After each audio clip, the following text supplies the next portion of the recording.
우파니샤드의 철학 사랑하는 친구여 형태도 없고 흐린 자도 없는 순수한 참, 자아를 아는 사람은 모든 것을 알게 되며 불멸의 존재와 하나가 된다.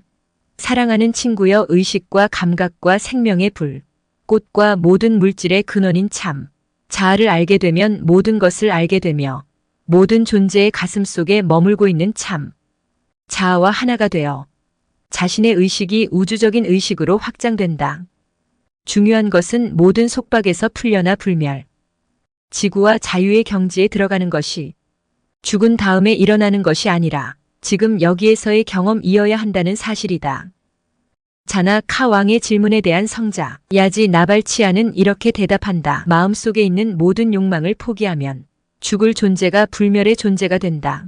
가슴을 얼어 메고 있는 모든 매듭이 풀리면 죽을 존재가 불멸의 존재가 된다.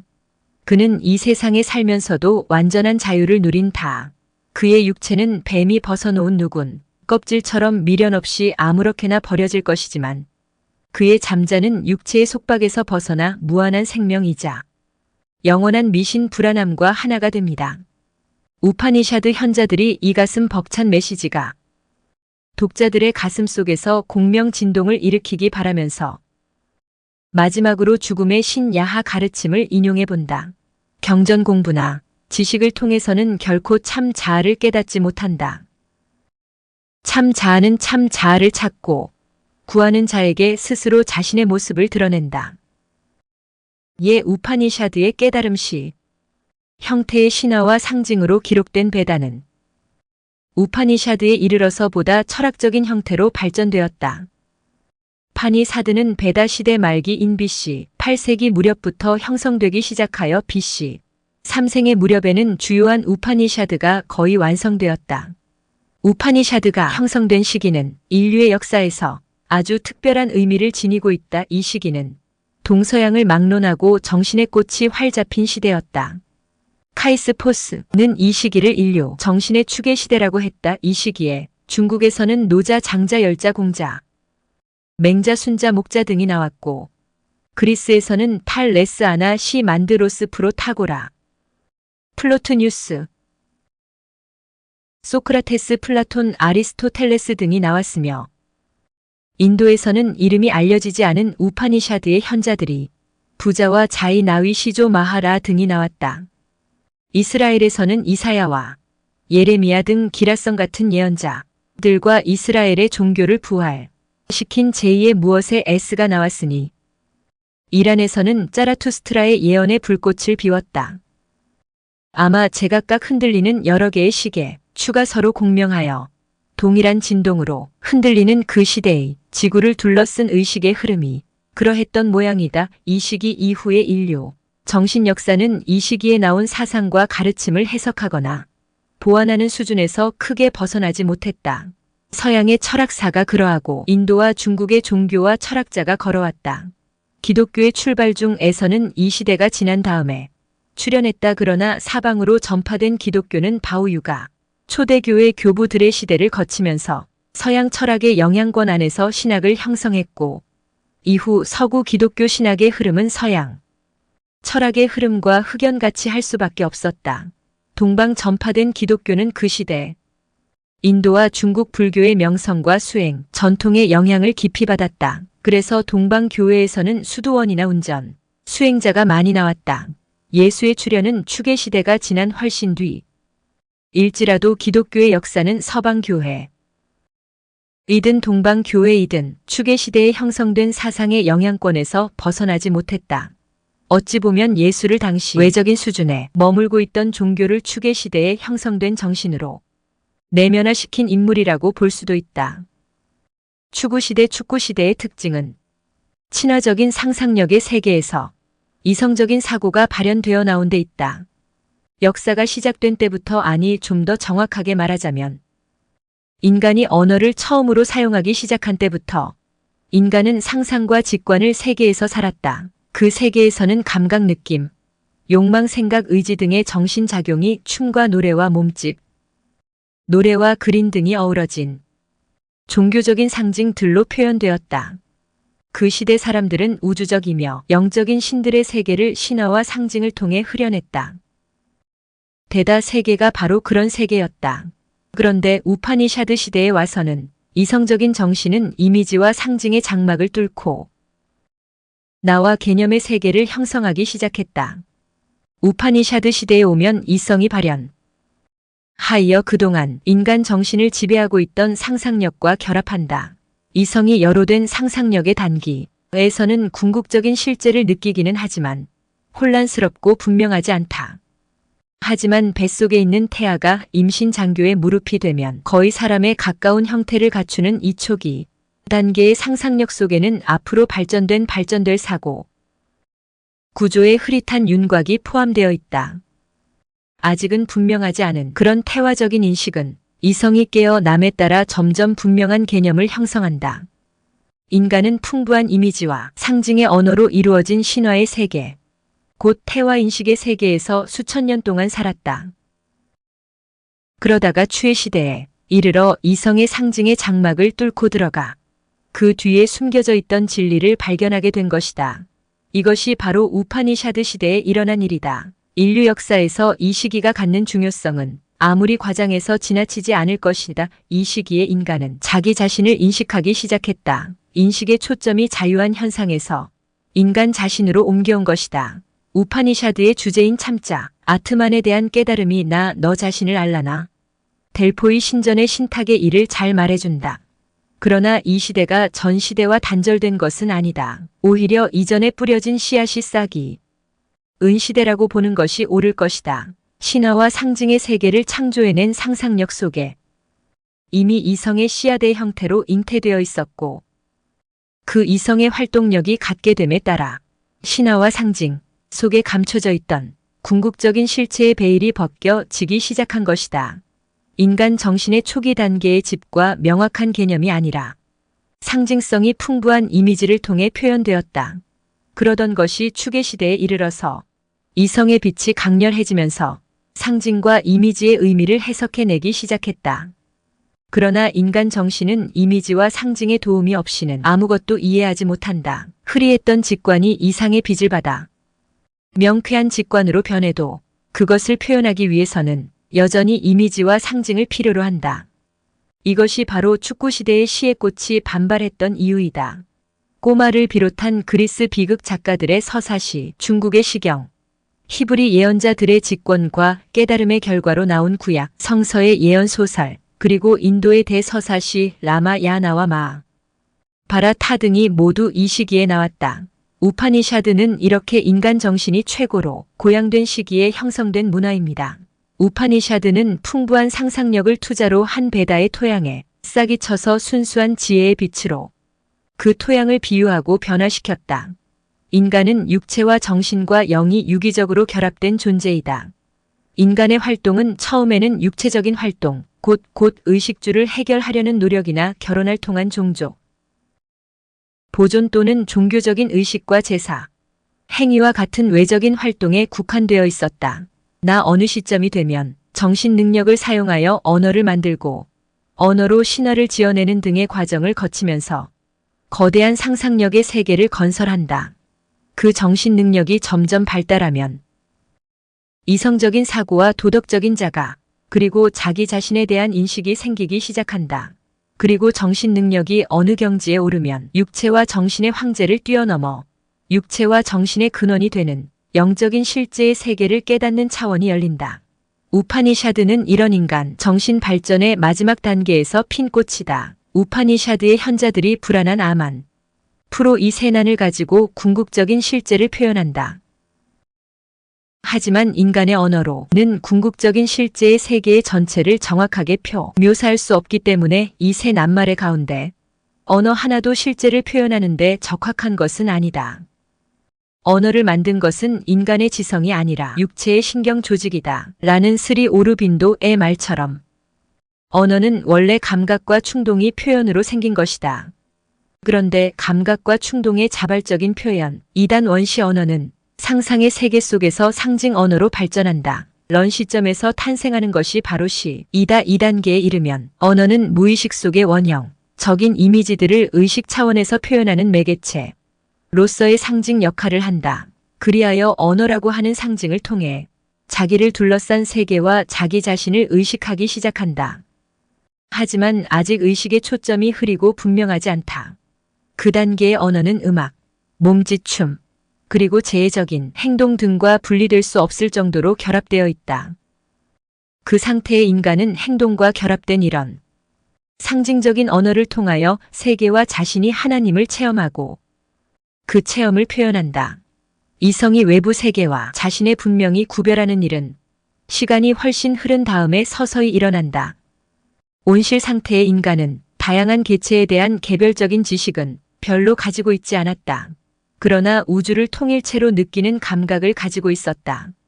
그들은 자연, 만물과 일어나는 모든 현상은 우주의 질서에 따라 서로 연관되어 있다고 생각했다. 이것이 베다 시대에 살던 인간들의 시각인데 우파니샤드 시대에 이르러서 막연히 느끼던 우주의 통일성이 이성적으로 점점 더 명확하게 의식되기 시작했고 그것을 브라만이라고 불렀다. 말로는 브라만이 무엇인지 설명할 수가 없다. 브라만 모든 것이며 동시에 아무것도 아니다. 그것은 우주 만물과 모든 현상의 근원이다. 하나의 브라만 만물 속에 깃들어 있다. 땅, 바다, 하늘, 해달, 별 여러 신들로 이루어져 있는 우주 전체는 브라만이라고 하는 공통의 토대 위에서 각자의 개별상을 가지고 있는 것이다. 브라만은 모든 존재의 눈에 보이지 않는 본질로서 진정한 의미에서 그는 모든 것이다. 하지만 그는 동시에 아무것도 아니다. 우파니샤드의 현재는 그를 네티라고 표현한다. 그런데 이것도 아니고 저것도 아니다 라는 뜻이다. 이것도 아니고 저것도 아닌 것은 그야말로 아무것도 아닌 것이다. 우파니샤드는 인간의 자기 발전에 대한 기록이다. 우파니샤드는 이런 질문에 대답하려고 애쓴다. 나는 누구인가? 물질로 구성되어 있는 이 육체가 나인가?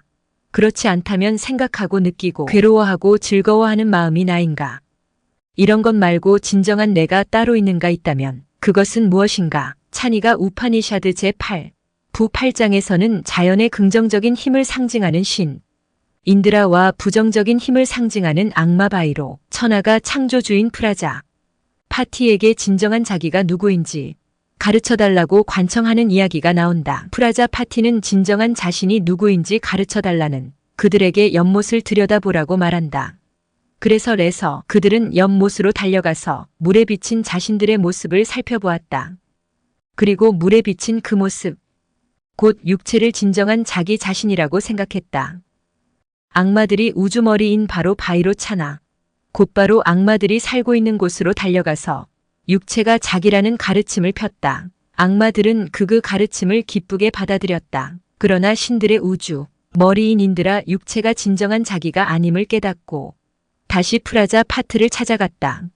프라자 파티는 내가 꿈속에서 본 너의 모습이 바로 너의 참 모습이다 라고 말했다. 그래서 인드라는 자기 내면의 모습과 생각하고 느끼고 욕망을 추구하는 자아가 참 자기의 진정한 자아라는 생각하게 되었다. 그러나 인드라 머지않나 정신 또는 마음도 자기가 찾는 진정한 자아가 아님을 깨닫게 되어요.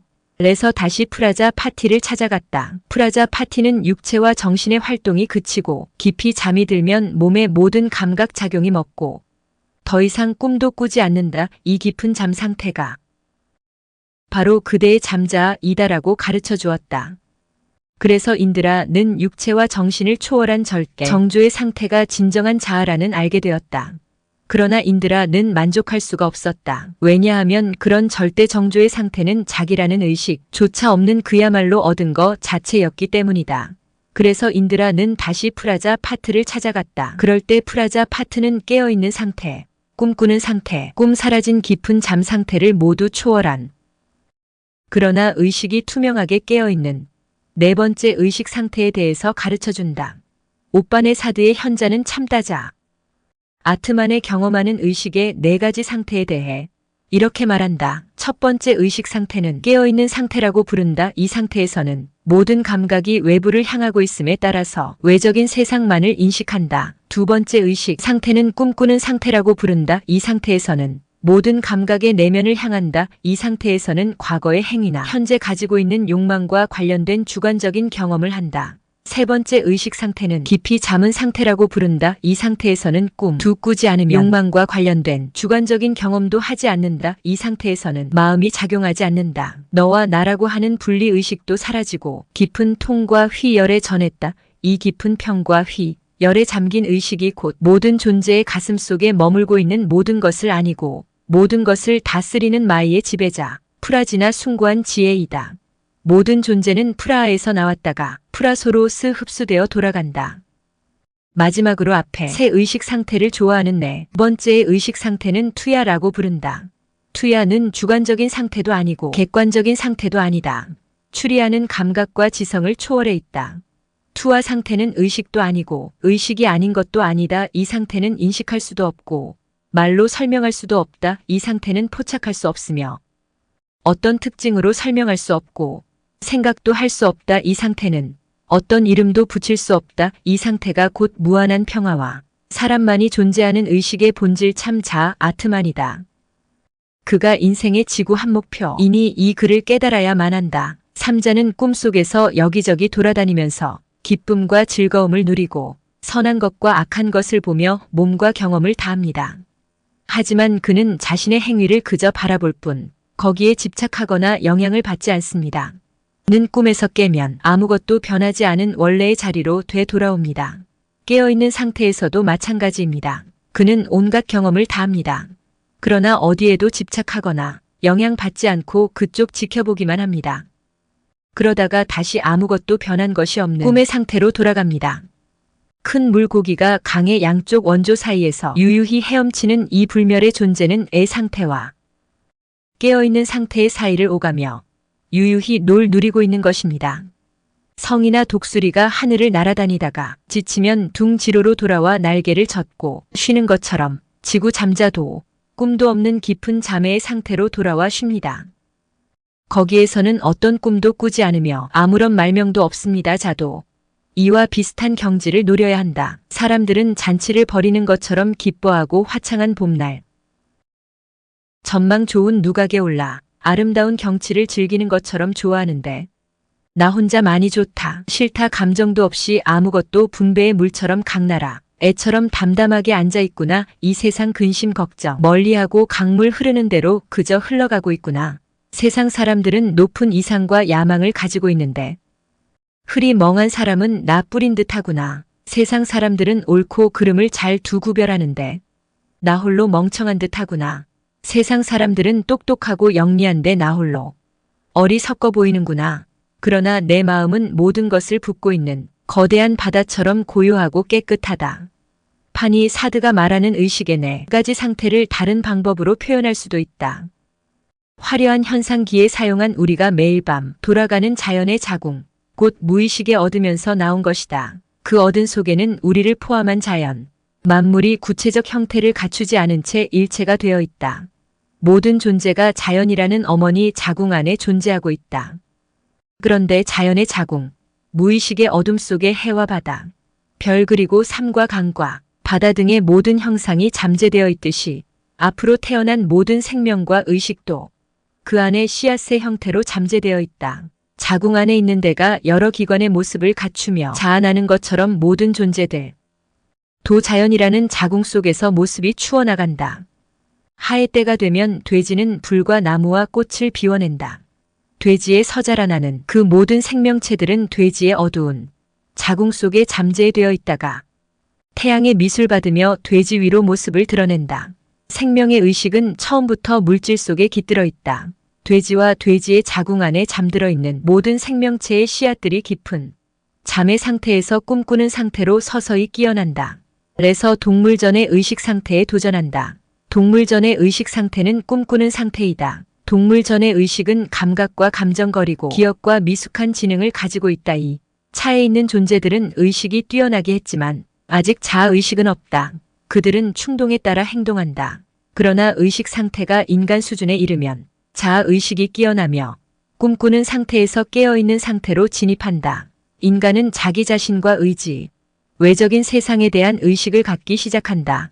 자기와 외적인 세상을 분리해서 볼 줄도 아니고 충동 욕망을 억제할 줄도 아니며 반성할 줄도 알게 된다. 처음부터 물질 속에 잠재되어 있던 의식이 해와 달과 별을 만들고 생명체 세포를 만들고 풀과 나무를 만들고 온갖 동물을 만들어 오다가 인간에 이어라 명백한 의식으로 깨어나는 것이다. 인간의 의식 상태에 조절하면 거기서부터 인간의 실존 드라마가 시작된다. 인간은 스스로 감각과 충동의 노예로 전락해버릴 수도 있고 자신 속에 배제되어 있는 이성과 의식의 근원을 발견하여 모든 것의 근원인 순수 의식 상태, 곧 트리아에 도달할 수도 있다. 우파니샤드가 거듭 강조하는 것이 이 순수 의식 상태에 대한 깨달음이다. 베다 시대 전체를 통하여 인간의 의식이 성숙하고 있었지만 그 당시 의식은 상상력으로 가득 차 있었다. 대단한 궁극적인 실체의 실제의 능력을 신비롭게 간직하고 있는 신과 악마들이 이야기로 가득 차 있다. 호러 오프 샤 시대 이으면 상징과 신화라고 하는 베다의 의식 세계를 벗어나서 궁극적인 실제를 직관적으로 깨닫는 단계에 도달합니다. 베다 시대의 인간의 의식은 우주적 통일체에 대한 직관에 이르지 못하고 이름과 형상으로 로는 분배 의식 속에 있다. 절대자의 의식, 곧 참자 아트. 만에 대한 직관적인 깨달음은 우파니샤드에 이르러서야 꽃이 피었다. 우파니샤드의 직관적인 통찰을 이해하기 위해서는 의식의 대전환이 필요하다. 우파니샤드 말하고 있는 궁극적인 실제는 모든 인간, 경험의 근원이자 의식이 도전할 수 있는 마지막 자리이다. 우파니샤드의 현자들이 그 궁극적인 실제를 깨닫고 자신들의 깨달음을 제자에게 전했다. 이렇게 형성된 우파니샤드는 인도의 지혜가 담긴 귀중한 문헌으로 취급되며 오늘 날까지 전해 내려왔다. 물론 불교나 도교의 전승과 이슬람 교회, 신비 전통 속에도 궁극적인 실제에 대한 깨달음이 존재한다. 그런 깨달음은 그리스 도교 전통에 도있다. 그리스도교의 경우 궁극적인 실제에 대한 직관적인 깨달음은 초기 단계부터 존재했으며 그 흔적이 보험사에 남아있다. 나 세월이 흐르면서 깨달음의 빛은 점점 흐려지게 되었고 천재 사고 흐리스 경우에는 깨달음의 자치 마저도 찾아보기 힘들 정도와 대학 어렵다. 그런데 우파니샤드 속에는 궁극적인 실제에 대한 깨달음의 원형적인 모습이 비교적 명백하게 남아있다. 하지만 우파니샤드가 말하고 있는 궁극적인 실제에 대한 깨달음에 공명하기 위해서는 정신적인 준비가 선행되어야 한다. 궁극적인 실제에 대한 깨달음은 공부나 노력을 통해서 얻을 수 있는 것이 아니다. 궁극적인 실제는 자신이 선택한 자에게 자기 자신을 드러내 보인다. 카타 오바 우파니샤드에서 죽음의 신, 야망은 이렇게 말한다. 경전 공부나 지식을 통해서는 결코 참 자를 깨닫지 못한다. 참 자는 참 자를 찾고 구하는 자에게 스스로 자신의 모습을 드러냅니다. 이런 이야기는 많은 사람들이 걸림줄이 될 것이다. 그러나 현대의 과학이나 철학의 배에 대한 지식이나 낱말의 어원 연구 중으로 우파니샤드의 깨달음을 이해할 수 있으리라고 생각한다면 그건 오해도 이은 저만 오해 아니다. 우파니샤드의 깨달음을 이해하려면 정신의 일대 전환이 있어야 한다. 정신의 방향이 이성적인 지식의 차원에서 직관적인 지혜의 차원으로 바뀌지 않으면 우파니샤드, 현재의 정찰을 이해하지 못한다. 우파니샤드의 비밀스러운 가르침을 이해하기 위해서는 카타, 우파니샤드가 좋은 자료가 될 것이다. 카타 오퍼샤는 전체 우파니샤드의 성시계로 볼 때 중기 인빛이 500년 급에 형성된 길지 않은 정전이 것은 산문형 절 기록된 초기의 우파니샤드. 예를 들어 불이하다가 야하 우파니샤드 나찬도기 우파니샤드와는 달리 음원으로 되어 있으며 죽음의 신야가 아스타라고 하는 젊은이에게 비밀스러운 가르침을 전수하는 능력이 되어 있다. 카카오 포니드는 나스세타가 죽음의 신, 야망의 가르침을 막기 위해 사자의 왕국으로 내려가는 장면에서 시작한다. 이 도입 부분은 깊은 의미가 있다. 왜냐면 궁극적인 진리를 깨닫기 위해서는 반드시 죽음이라는 통과, 의례를 거쳐야 된다는 것이 모든 종교 전통의 주장이기 때문이다. 르빌리 우스의 서사시 아이네이스 주인공 내가 지하 세계로 내려가는 이야기나 단테의 신곡, 단체가 지옥으로 내려가는 이야기도 모두 같은 의미를 지니고 있다. 그리스도의 경우에도 새 생명에 이르기 위한 죽음을 상징하는 사례가 있다. 사도 바울은 이렇게 말한다. 그리스도 예수와 연합하는 세례를 받은 우리가 그의 죽음과 연합하는 세례를 받은 것임을 여러분이 알지 못합니까? 선거에서는 대사 일본 지루소생이라는 말을 쓴다. 크게 한 번 죽은 다음에 다시 살아난다는 뜻이다. 진리의 세계에 이르기 위해서는 먼저 이 세상과 자기 자신은데요. 때 죽음에 죽어야만 하는 것이다. 나치케는 죽음의 신 야만의 죽음. 저편에 무엇이 있는가? 라는 질문을 한다. 이 질문은 인류가 끊임없이 던전 질문이다. 그러나 이성 차원에서는 이 질문에 대한 대답이 주어지지 않는다. 나치 질문에 야만 이렇게 대답한다. 참자에 대한 깨달음은 논리나 학식을 이룰 수 없다. 오히 참자를 깨닫고 그 자리에 머물고 있는 스승 가까이 앉아 통한 그 체험에 도달할 수 있다. 죽음 저편, 곧 참자에 대한 깨달음은 죽음이라는 통과. 의례를 거쳐 죽음 너머의 새로운 생명을 체험한 사람만이 할 수 있다는 뜻입니다.